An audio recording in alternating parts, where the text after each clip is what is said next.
I have no one to rant to about this chapter, so here we go. Chapter 114.5. I got nothing. Listen, I'm going to make this as comprehensible as possible, okay?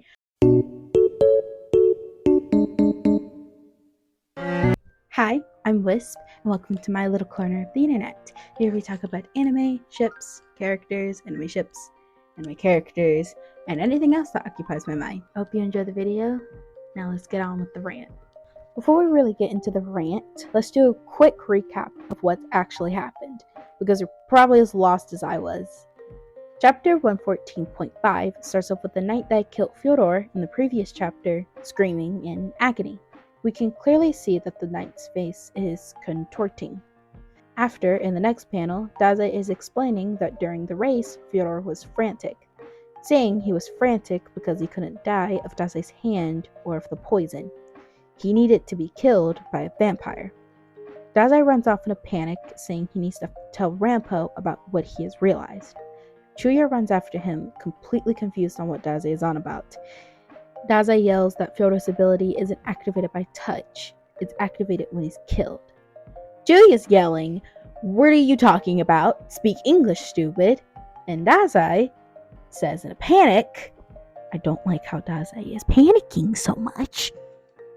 Tells Chu that technically the vampire didn't kill Fyodor. The vampire is being used as a tool, like a gun or a knife. The real person that killed Datsuki was the one controlling the vampire. In the next panel, we see Aya, Brahm, Terko, and Fukuzawa looking at Fukuchi's body. Brahm makes a comment, then right after, the metamorphosis process starts. It cuts back to Daze, continuing to explain that Fyodor's ability is that whenever he's killed, he turns into the person that killed him. We cut back to Brahm and everyone else. And in sensing the change about to happen, Brahm pushes Aya away, telling her to run.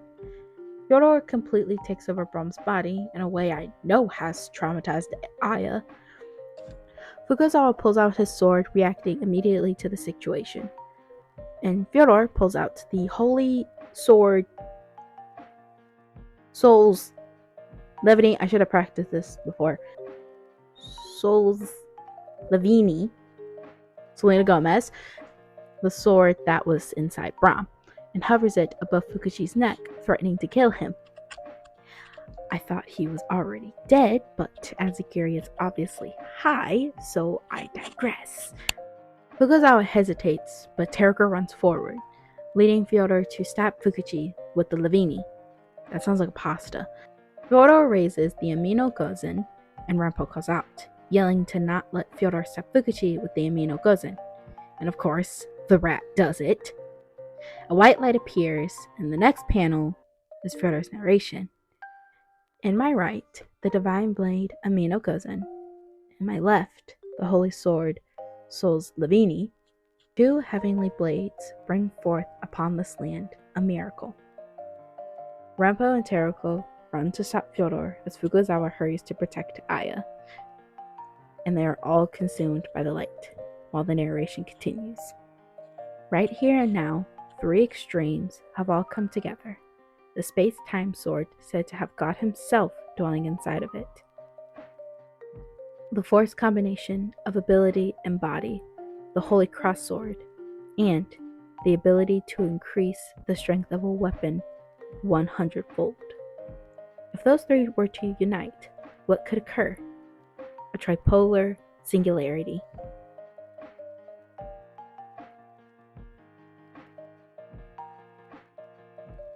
It's fine.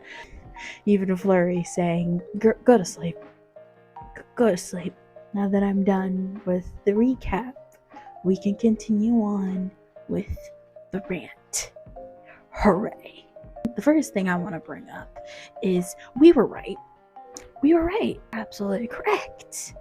We were correct on Fyodor's ability. All of our theories, all of mine, yours, your grandma's, and your aunt's theories were correct. Round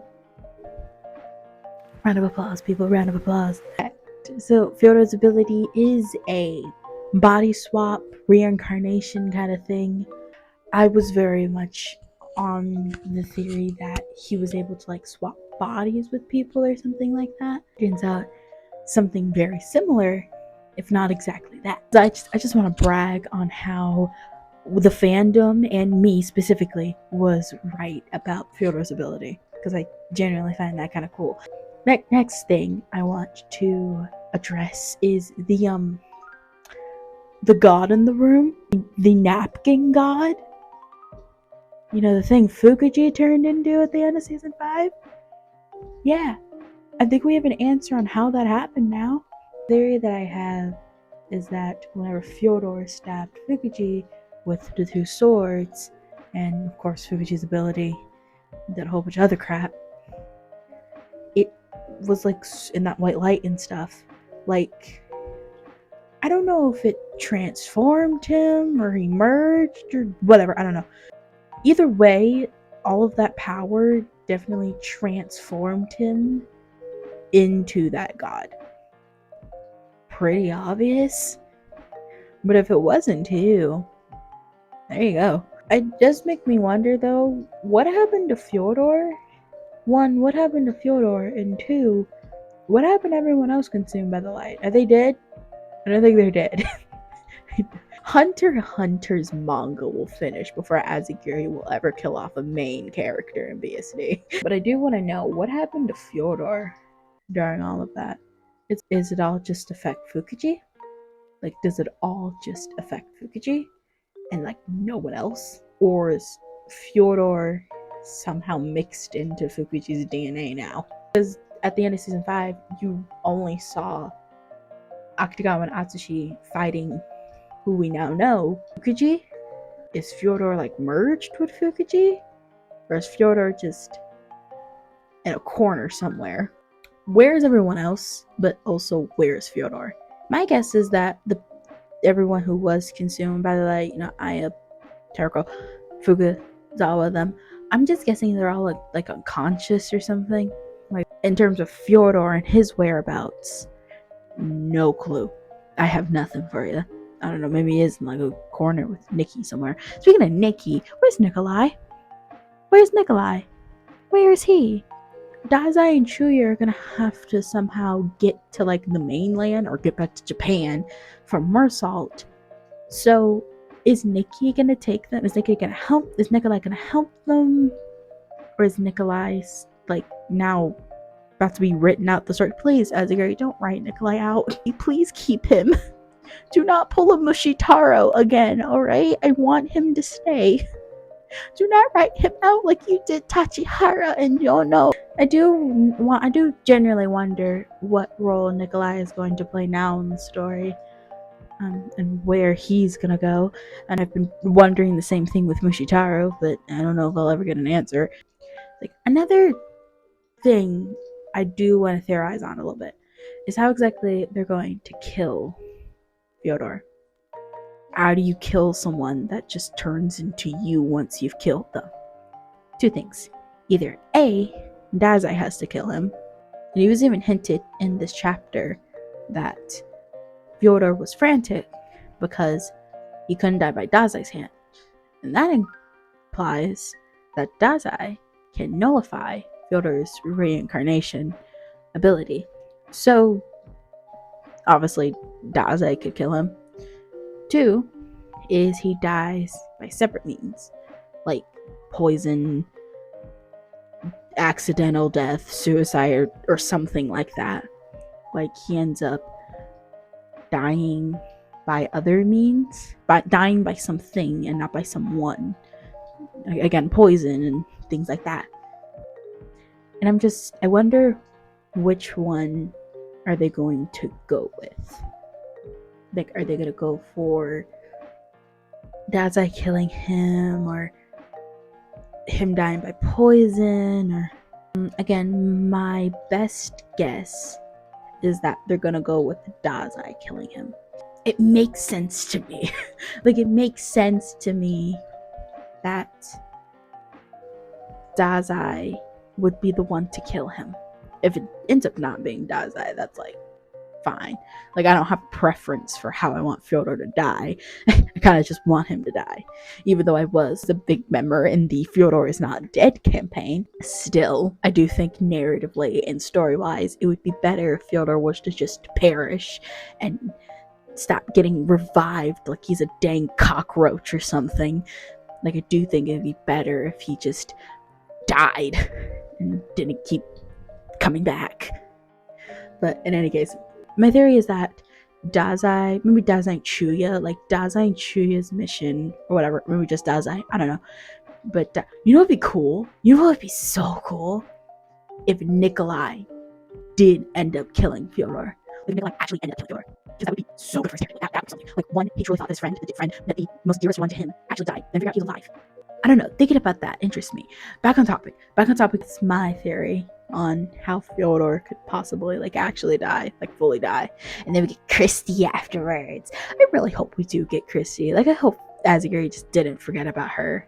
That would suck. I don't think he has. I know this man does smoke a lot of weed. In any case, next is Brahm. Asagiri, bring him back. Bring Brahm back. Anyways, my theory on what's happening with Brahm is either A, he's like actually dead and we're all going to cry once that's confirmed, or two, or B, he'll come back once Fyodor's dead. Like, once Fyodor's dead. And that's why I'm mostly thinking that Dazai is going to be the one to kill him, because one, he'll nullify Fyodor's ability, and two, by nullifying Fyodor's ability and killing him, maybe that in turn will bring Brahm back. Because obviously, as we see, Fyodor doesn't just take over someone's body and then he is them. And then when he takes over another body, he is them. As we could obviously see in this chapter, is that when he takes over a body, he's doing just that. He's taking over his body. He's like a parasite. He's taking over that body. He's using it as like a vessel, like a host or something like that. Whenever he transformed into Brahm's body, the person that he took over before is the body that Dazai pulled out of the helicopter. So obviously he doesn't take over the body and like become them. Like, he is them. He like takes it over and like uses it as like a vessel of some sort. And whenever he goes into another body, he leaves that one behind, like a cicada shell. So since Brahm is a vampire, therefore immortal, my theory is that whenever he is killed, I feel like I breathed a lot on the mic when I said killed, Brahm will come back, since he's a vampire and he's immortal. And therefore, when Fyodor is dead, he will no longer have Brahm as a vessel, or will no longer need Brahm as a vessel, because he's passed on. He's dead, deadaroo, passed on, ashes, burnt, dust to dust, blow her away. Brahm most likely will come back. I say we got like a 50-50 chance. I feel like with every bungo death, we have like a 50-50 chance of them being actually dead and them coming back. Like, that's usually what we got here. We got like 50-50. It's like, oh, is he actually dead? 50-50. Like Genshin. It's like, you either lose your 50-50 or you win your 50-50. And in cases of bungo, we usually win our 50-50s. Not with Oda, though. We lost our 50-50 there. Sucks. Speaking of 50-50s, I got a Kino. For my last topic for this video, I just kind of want to talk about what I think what kind of happen in the next chapter. Like, what are my predictions, really? I've kind of already laid them out, so I'll just lay them out a little better. Like I'll lay them out in a line instead of just throwing them at you and telling you to organize it. Like, I'll actually put them on the shelf and not make you do it. So my prediction for the next chapter is that I think we're going to get the scene in season 5 where Akutagawa and Atsushi are fighting Fukichi, the napkin god form. Am I beating a dead horse by saying that joke over and over again? Probably, but it's funny to me, so I'm going to keep saying it. See how that pans out a little bit? I also think we're going to get Chuya and Dazai kiss. We're going to get Chuya and Dazai trying to get back to Japan, get back to the mainland, and see what's going on over there. I think we'll get more Fyodor story, maybe like backstory, more motive, more detail of his motive and why he's doing what he's doing. I cannot wait to get like details about Fyodor, because trust me, when we do, 5 days after we do, don't ask why specifically 5, it's gonna be 5. 5 days after we do, I'm coming out with like a 30-minute long Fyodor breakdown. I absolutely will. I'll be sitting here talking for like 2 hours about Fyodor. So I think we'll get more Fyodor backstory, Chuya and Dazai trying to get to the mainland, the napkin god fight between Atsushi and Akutagawa, and then Fukuji. I also think we'll get... This is more of a wish than a prediction, but I want to get updates on mostly everyone. We may just get updates on like the group that was consumed by the light, like Rampo, Teruko, Fukuji, Aya. But I also really want us to get updates on like Tachihara and Jono and stuff, but that's more of a wish than it is a prediction. So I don't know. Maybe we will, maybe we won't. Who knows? What else? I think that was it. Yeah, I think that's all I have. I think that's all my theories. I think that's all the questions I wanted to ask. I think that's it. Okay, now that you got a really terrible chapter breakdown and then me ranting a little bit about it, what were my actual thoughts on the chapter? I'm also realizing after like 30 minutes of filming that the green light on this mic is like reflecting the camera. I'm not fixing that. I'm not recording any of that unless I have to. That's fine. I'm not re-recording just because this little light, you can see it, because I don't care. I do not care enough. Anyways, now for my like small little review, I guess, or final thoughts, my concluding thoughts. Basically, this chapter was great. I was rolling around on my bed reading it, squealing like a schoolgirl, and it was just a lot of fun. I don't know if I could give like a proper review, because it's like half a chapter and it's like one chapter. So I don't know if I can give like a proper review, like 8 out of 10 or whatever. I don't know, but if I had to, 9 out of 10. Sure. Really, the only things that annoyed me in this chapter is that, why isn't Fukuji dead? Like, we had that whole emotional scene in both the anime and the manga implying that he was dead and he died in Fukuzawa's arms. Well, he did in the anime, he didn't die in the arms of the manga. Missed opportunity. Why did we have all of that emotional buildup? And then it's just revealed that he was in fact not dead, just like on the brink of death, and that Fyodor actually decided to kill him this time. I don't know. Again, it's Bungo. When it comes to death and Bungo, I just kind of throw all logic out the window. And I guess the other thing is, I think I'm getting a little bit, and I think this goes for some of the fandom too, but I think starting to get a little bit, me personally, just a little bit irritated on how Fyodor really is a cockroach. Like, this dude cannot die. Maybe it's just because I'm really excited to see where Bungo goes after this, because this was peak Bungo. Like, obviously we know season 5 and everything, season 5 and like all of the chapters before and after have just been peak. Like, it's just been momentum. It's just been so much fun. So I guess that just leaves you with, now I want to see where we can go next. So the fact that Fyodor is still here is kind of halting that a little bit. I guess I just don't want that to be halted. Like, I want to see where Bungo will go after Fyodor, because we have Chrissy, and of course the implications of like the guild coming back with Steinbeck that was hinted at forever ago, and like, what, chapter 50? Also, I guess it's just because too there was so much buildup with Fyodor's death, like the whole, like, it being revealed Dazai isn't dead, Chuya wasn't dead, it was all actually according to Dazai's plan, and we freed Brahm, therefore, like, he was able to control a vampire and kill Fyodor, and Fyodor, like, blew up and stuff, and Nikki was all sad. Like, I guess with all of that, it makes it just a little bit more annoying, but again, it is Bungo, so I'm not, like, too mad. Again, I throw logic out the window when it comes to the show and death, so I'm not furious. I'm just a tiny bit annoyed. Like, I'm fine with it. I'm not gonna sue Asagiri though.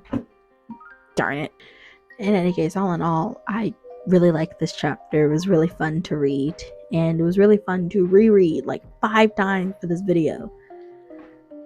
Not kidding. Anyways, thank you so much for watching this video.